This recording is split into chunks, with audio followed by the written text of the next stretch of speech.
34 days to the July 9 raffle draw ceremony, 24 days to the end of registration and contribution into the mutual assistance and solidarity. How ready are mutualists? It is something good because it assures the well-being of my family aside myself. For instance, if my children are sick, they will take care of them. That's what motivated me.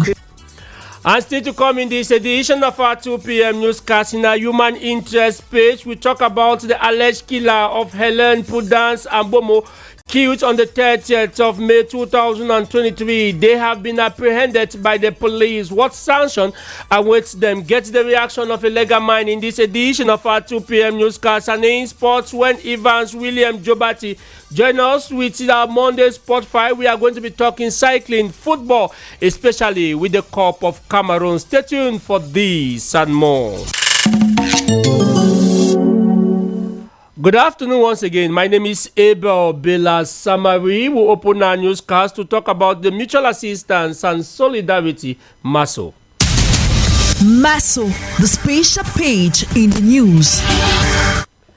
I will take you to our special page in this news to tell you that 34 days to the July 9, 2023 raffle draw ceremony at the Yaoundé Multipurpose Sports Complex. 24 days to the end of registration and contribution into the mutual assistance and solidarity MASO. Report from the different agencies of Renapo Finance SA visited talk of intense activities as mutualists are rushing to any of these Renapo Finance SA agencies to either complete their contribution or participate in the raffle draw. It should be noted that there are 27 agencies of Renapo Finance SA across the country, 13 of them in the capital city Yaoundé. This worker of Renapo Finance SA agency, Ligedjoa, had this to say. At the beginning, it was not easy. We had to train our agent on the field and the service providers on how to guide the customers, on how to fill the form, or better fill them on a blank A4 paper that was later on transferred to the form. We call on our mutualists to finalize with their contributions.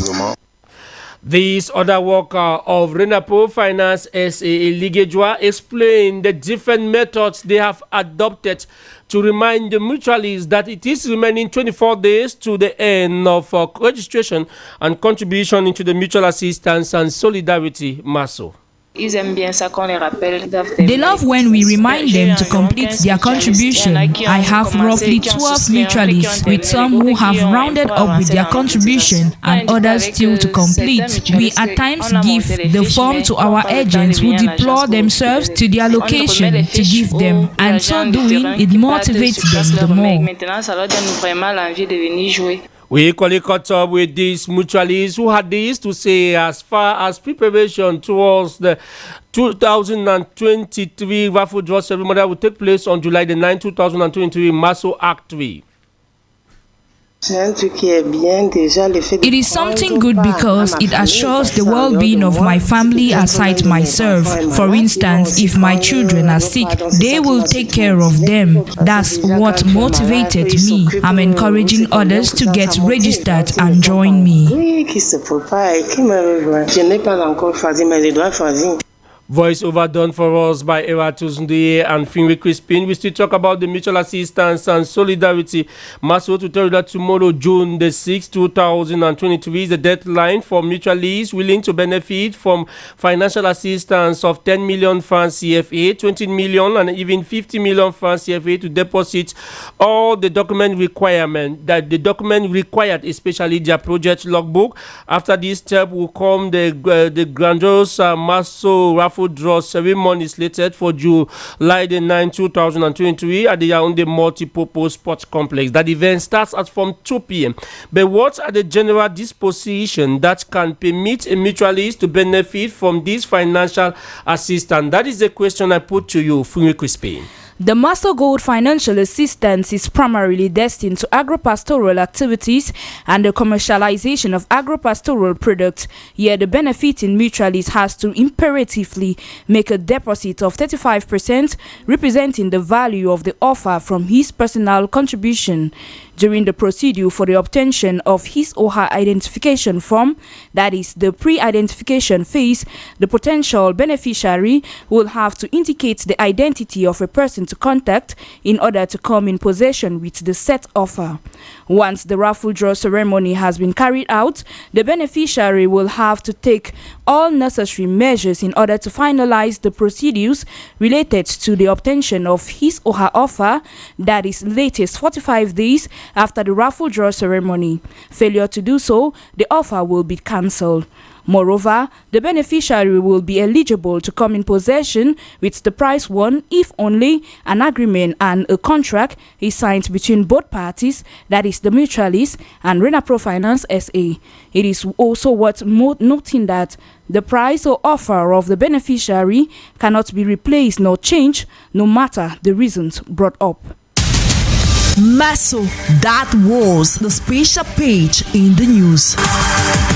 And if you are joining us, you are listening to Royal Afternoon Edition, the 2 p.m. newscast coming to you from Royal 88.4 FM. And still to come in the course of this newscast in a human interest page, we talk about the killing of Helen Prudence Abomo out here in Yaoundé. But what does the law say when now that the alleged killers have been apprehended? Since there is a murder case here, and the manner in which the modus operandi was carried out to murder this person matters a lot in the eyes of the law. Remember that the law punishes the intentions and not the act itself. We talk economic in this newscast to tell you that Prime Minister, Head of Government, Chief Dr. Joseph John Gute is representing President Paul Biya at the Africa CEO Forum in Abidjan, Ivory Coast, that started today, June the 5th, and will wrap up tomorrow, June the 6th, 2023. The forum is holding under the theme Navigating the Crisis from 300 to 3,000, how to deliver the next generation of African champions. And still talking about economic, to say that presidential ordinance signed last June, the 2nd, 2023, amend and supplement some provision of law number 2022/02 of 27 December 2022 of the finance law of the Republic of Cameroon for the year 2023 fiscal year. Jementa, good afternoon to you. Good afternoon, ABEL Bela Samari. Jementa, you are editor-in-chief here at We Are a Friend with fine knowledge when it comes to economy. What reading do you put through this ordinance? And you equally corner some economists to find out from them the impact this amendment will have on the previous economy. The June 2nd ordinance amending and supplementing certain provisions on the financial law of the 2023 fiscal year on Section 47 of Article 1 states that the ceiling resources allocated to the fund to finance the reconstruction of the economically distressed areas in the far north, northwest, and southwest regions shall be set at 29,131,000,000 francs CFA for the 2023 financial year. Dr. Tumenta Kennedy is a senior economist who here now highlights the impact these will have in our society. This amount is so significant because this region has been hampered in the last years and economic activities in these regions have been down. And with this amount, we do hope that economic activities in this region will gradually take over again. We hope to see the reconstructions of roads, networks, and the boostings of the private sector. These are some of the issues that are going to help Cameroon increase its economic attractiveness. Looking at the provisions relating to the balance of state budget resources and expenditure, Section 65 stipulates that the state budget for the 2023 financial year is balanced in resources and expenditure at 6,726,931,000,000 francs CFA, of which 6,642,500,000,000 francs CFA for a general budget of 84,431,000,000 francs CFA. For special appropriation accounts, the senior economist Dr. Tumenta Kennedy once more. the special appropriation account actually provide necessary resources to boost some of the economic activities in the countries. In this amendment, we also saw a reduction in certain expenditures that are deemed not really necessary for the economy, but we think that if the ministries of finance and the other state apparatus actually implement and consume this budget as stipulated, we do hope that we are going to continuously build a resilient economy and boost the attractiveness of our country. To round up, one of the provisions that drew our attention is that of Section 73 sub 1, which outlines that during the 2023 fiscal year, the government shall be authorized to resort to loans on domestic and external debt for a maximum amount of 650 billion francs CFA. Jementa. In that report, and on to politics, John Frundi, chairman of the Social Democratic Front, the SDF party, will officially transfer his chairmanship of command to the new leader that will be elected to head the party during the National Elective Convention slated for July the 28th to the 29th of this year. This information was relayed over the weekend during the party's indoor ordinary meeting of the National Executive Committee, the NEC, chaired by the first Vice President, Honorable Joshua Osi. Take a listen to what he has to say at the end of that meeting. It's a historic convention for our party because it will see a change of leadership arrive, and that is why it's very important to meticulously prepare for this convention. And that's the reason why we're sitting here today. We have two main points. It's reorganization, which means the selection of delegates who will come to that convention, and the organization of the convention proper, which will be presented by the leader of that committee, Mayor John Donatos, who has been doing a marvelous work to make sure that we're ready on time. It is always a problem to lose members of a party. Let nobody come and tell you the contrary. You know, you build a political party to grow, but from time to time, people resign. From time to time, people put themselves into situations of incompatibility.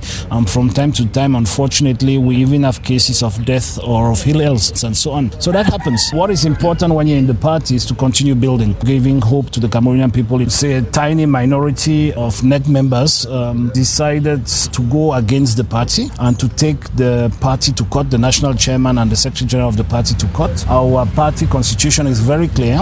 Any disputes are being handled within the party, not without. And so when that happens, find yourself in a situation of auto-exclusion. And that is what we sat down at 2 NECs ago, and we found out that 34 persons, of which some claim to be members of the party, decided to take the party to court, and we cannot be handling our issues in front of the CPDM courts.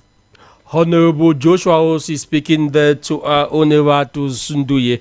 And to tell you that the Social Democratic Front, the SDF party, under the outgoing chairmanship of John Frundi, has been through major upsets for over 33 years and 3 times presidential election adoptive as opposition candidates of the current CPDM of the incumbent President Paul Biya, announcing his abstention of John Frundi to step down as the opposition party of the CPDM and the only party leader who will mark history as the first ever party to transfer his command battle to a successor while still alive. Franklin is a Cameroonian. Most top officials in Cameroon are above the age of 85. Yet they are still struggling there. And when you look in the input is very, very low. They cannot give out the output that Cameroonians are expecting. So I think Frundi is giving an idea and is teaching every Cameroonian that when you reach a particular age and you know that no, I cannot more give it out to the people as it has to be due to my age constraint, I need to step down for young blood to come in. Ruling the party for over 33 years and 3-time presidential election abortive, many still believe that experience is power, and in as much as Frundi's backing out as president, he should stay and act in the background. But giving over the command battle doesn't mean he will necessarily abdicate from the SDF. He'll definitely remain to keep on giving advice to the new president because he has the experience that is needed in politics. He has lived all the major elections in Cameroon from 1992 till date. So he has a lot to teach the person who's going to take over from him. These ones also share the same views with the aforementioned. He has gone through a lot of challenges in the party. He has won elections, and sometimes the election, those who are in charge of reading the election did not accept the Cameroonians decided, casting their vote to the advantage of the chairman. They didn't do that. He's not quitting because he wants to quit, but because he's sick too. He has been evacuated like 2 or 3 times, abducted by separatist fighters in the Northwest region. So his physical state is not all the best. Some militants of the SDF party uphold unity as the driving force for the progress of the society and hopes that the G27 auto-dismissal of some members of the party should be reviewed. I think there will be a change that I'm expecting for in SDF is that the new chairman coming in should bring in peace within the SDF. We know for the past months SDF have been having a lot of infighting that has really crumbled the party. The chairman who is coming in should come in for peace. Those that the outgoing chairman sacked from the party, I think they should bring them back and see how to build a strong party so that Cameroonians should still have that very SDF that we had in the yesteryears. However, the National Executive Committee of the SDF are hastening up with preparations for the upcoming elective convention slated for July 28 to 29th this year. Eratus Nduye in that report from politics will take you to talk environment in this newscast to tell you that Cameroon today joins the globe to celebrate World Environmental Day under the theme Solution to Plastic Pollution, proposed by the United Nations in 1972. World Environment Day is intended to raise awareness about environmental protection and sustainability. The day encourages individuals, government, and international bodies to prioritize international eco-friendly practice as a greener world and the protection of the environment. Tekapso Leslie is an environmental engineer. She now outlines the different ways the environment can be preserved. Environmental preservation can be undergone at different levels. It could be either at industrial levels, project creation levels, or day-to-day common practices and activities. Nowadays, people learn more and more about good lifetime practices that could help save the environment, like reducing plastic consumption, avoiding extra consumption of any existing product, because actually no product can be manufactured without an extraction or takeaway procedure from nature. Equally, we have optimization in the consumption of the main resources like water, energy. In addition to that, at industrial levels, voluntary commitment to the international standards such as the ISO standard, in case not required by the industry, simple environmental rules like separation of waste and partnership with appropriate waste collectors for recycling will be of noticeable help. I will take you now to something else in this newscast to say the meeting summoned for today between the medical personnel striking since the 2 weeks now and the Ministry of Public Health has transformed the arrest of several health personnel presently detained at the #1 Central Police Station here in Yaoundé. Our reporter Christian Mando is coming back from the police station where these striking workers of the public health sector are being put under police custody. Take a listen to her report.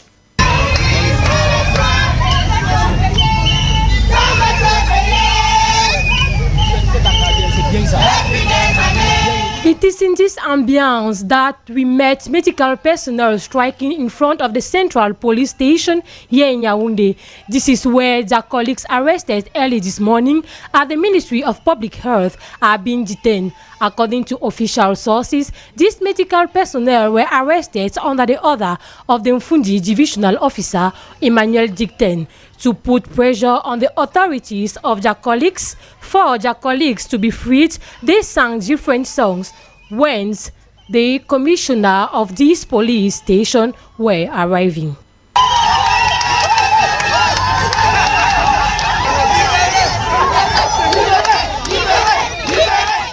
These medical personnel are striking since 2 weeks now, claiming their unpaid salaries and the non-recruitment of most of them who already work in public hospitals since many years now, amongst others. This is a way to pass a message to the Minister of Public Health, Manawuda Malashi.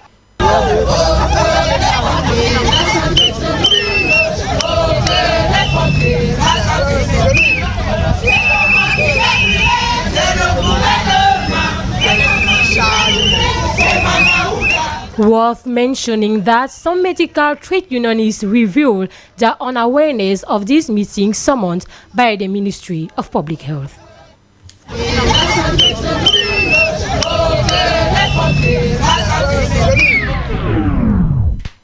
And we'll talk you to our human interest speech. Like I said in one of our lead stories in this newscast, to say investigations opened by police over the death of an employee of the Yaoundé 5 Council known as Helen Prudence Ambomo led to the arrest of 2 culprits. Among the presumed culprits happens to be her colleague's nephew who had his auntie talking about the sum of 1 million francs CFA the victim was supposed to benefit from Njangi Group.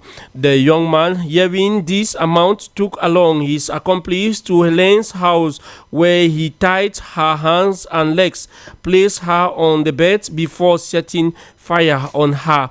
The such incident, which occurred last Tuesday, the 30th of May 2023, gave room to our reporter Jementa to corner a legal man in the person of Nelson Lambris to find out what sanctions that await now that these alleged killers have been arrested. Take a listen to what Nelson Lambris has to say. Since there is a murder case here and the magnitude, the manner in which the modus operandi was carried out to murder this person matters a lot in the eyes of the law. Remember that the law punishes the intentions and not the act itself. It means that this murder was premeditated, which is going to be very severe and grievous in the eyes of the law.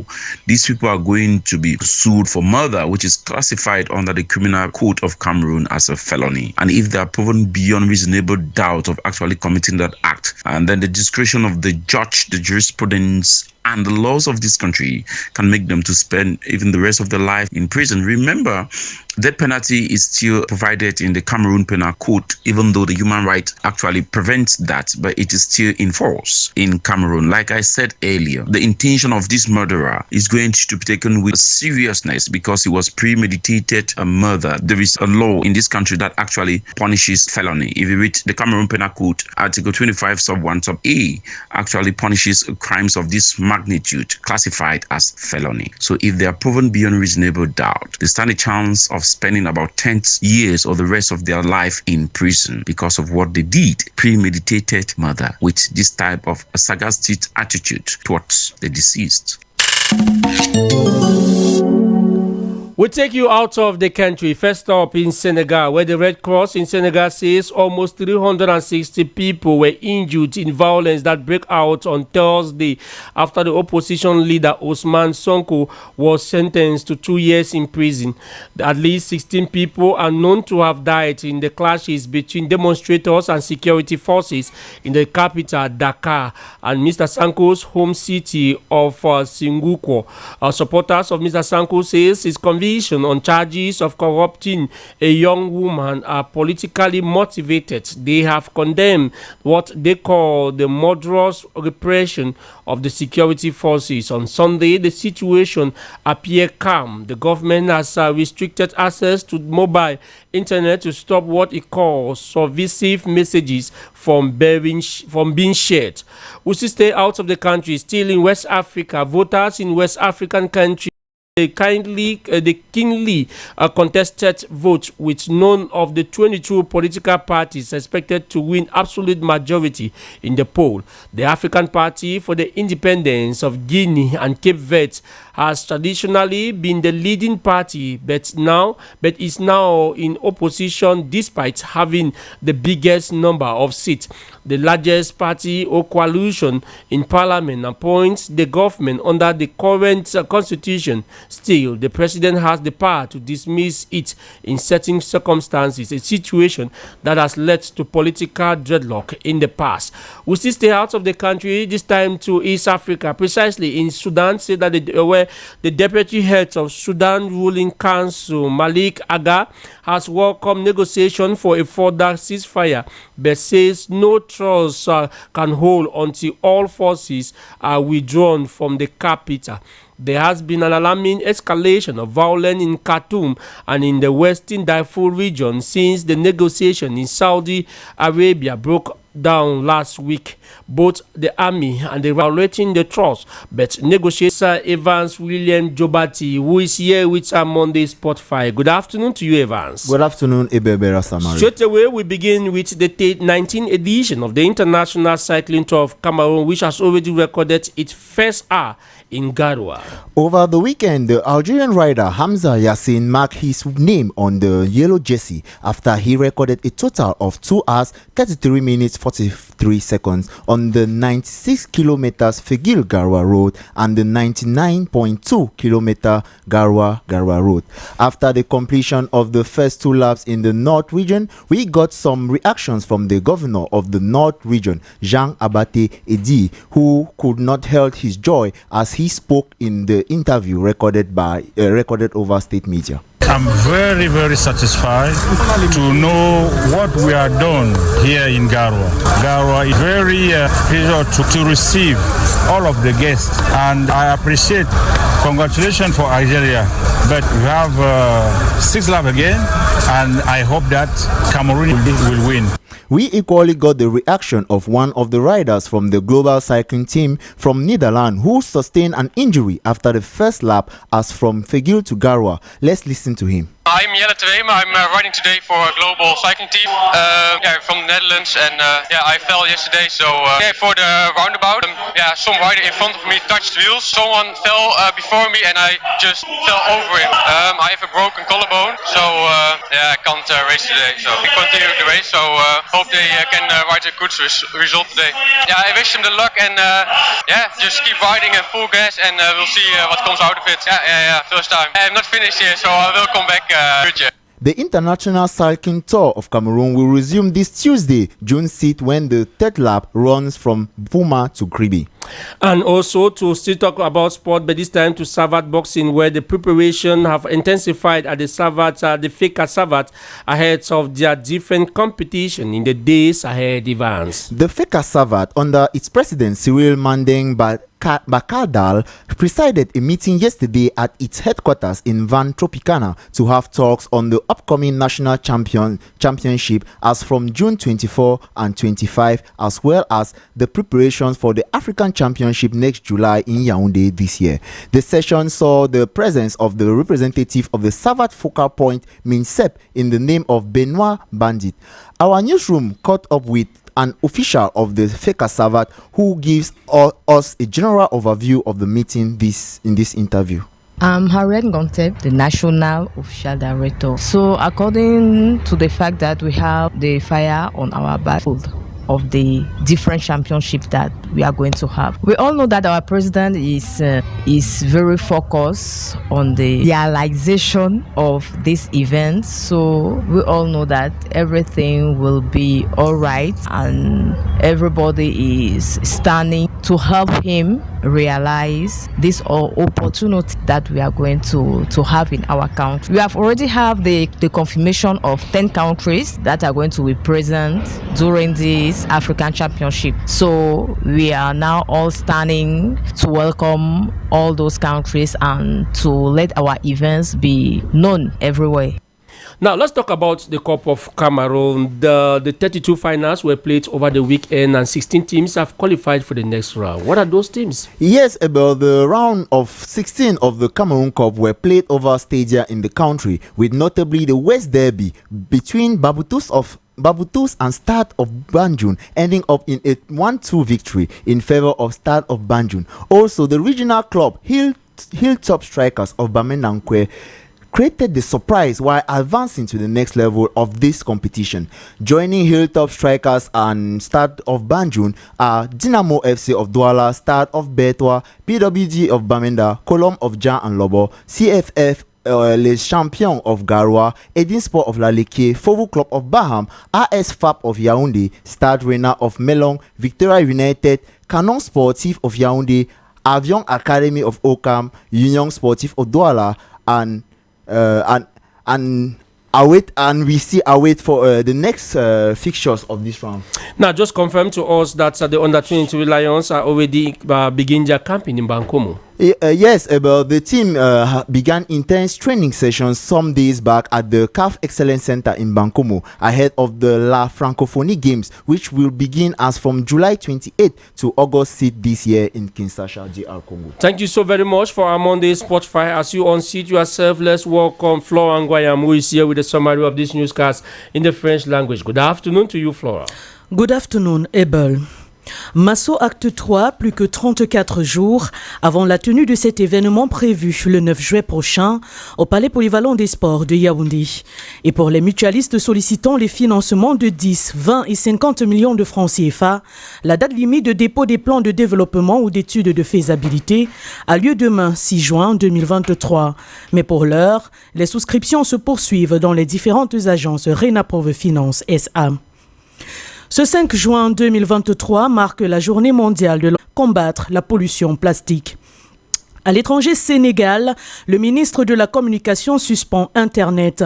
Le pouvoir justifie cette décision par la diffusion des messages haineux depuis la condamnation de l'opposant Ousmane Sonko jeudi dernier à 2 ans de prison. Si après les tensions observées depuis quelque temps au Sénégal, l'on note une accalmie, le ministre de l'Intérieur, lui, chiffre à 16 morts le bilan des affrontements de ces derniers jours. Et puis en sport football, les 22 joueurs sélectionnés par le coach Rigobert Song en vue du match amical du 10 juin prochain contre le Mexique débutent leur stage ce lundi au centre d'excellence de la CAF